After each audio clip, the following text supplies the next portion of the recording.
ഓം ശ്രീ സായിരാം.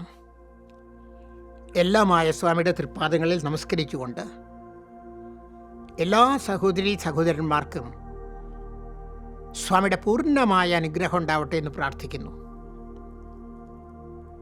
സ്വാമി ഉള്ളിലാണ് ഇരിക്കുന്നതെന്നുള്ളതിന് അതിസുന്ദരമായ വേറൊരു ഉദാഹരണം. വർഷങ്ങൾക്ക് മുമ്പ് ഭഗവാൻ ഇങ്ങനെ ഓരോ ഗ്രാമങ്ങളിൽ പോവാറുണ്ട്, പ്രശാന്ത നിലയത്തിന് ചുറ്റും. ആ ഗ്രാമങ്ങളിൽ പോകുമ്പോൾ തലേ ദിവസം കസ്തൂരി പോകും. കസ്തൂരി പോയിട്ട് സ്വാമി എവിടെയൊക്കെയാണ് പോകേണ്ടതെന്ന് നോക്കും.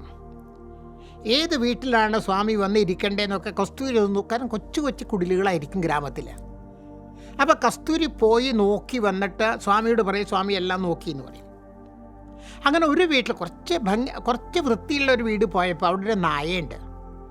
ഈ നായ കസ്തൂരിയെ കണ്ടപ്പോൾ ഭയങ്കരമായിട്ട് കുരയ്ക്കാൻ തുടങ്ങി. അപ്പോൾ വീട്ടുകാർ പറഞ്ഞു, പരിചയമില്ലാത്തവരെ കണ്ട ഈ നായ കുരയ്ക്കുന്നു പറഞ്ഞു. ഇപ്പോൾ കസ്തൂരിക്ക് നാളെ സ്വാമി വരുമ്പോൾ നായ കുരച്ചാൽ എന്താ ചെയ്യുക?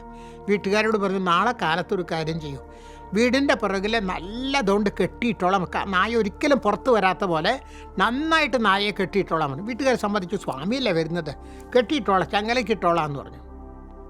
സ്വാമി കുറച്ച് നടന്ന് ഈ വീട്ടിലെത്തിയപ്പോൾ അതേ സമയത്ത് ഈ നായ അവിടെ എത്തി. നായ എങ്ങനെയൊക്കെ കഴിച്ച് നായ സ്വാമിയുടെ മുമ്പിലെത്തി. സ്വാമി നായയെ നോക്കി, നായ സ്വാമിയെ നോക്കി, പിന്നെ കസ്തൂരിയെ നോക്കി. കസ്തൂരിയെ കുറച്ചു നേരം ഈ നായ നോക്കിയിട്ട് നിന്നു അത്രേ. കസ്തൂരി അതിന് സുന്ദരമായൊരു വിവരണം കൊടുത്തിട്ടുണ്ട്.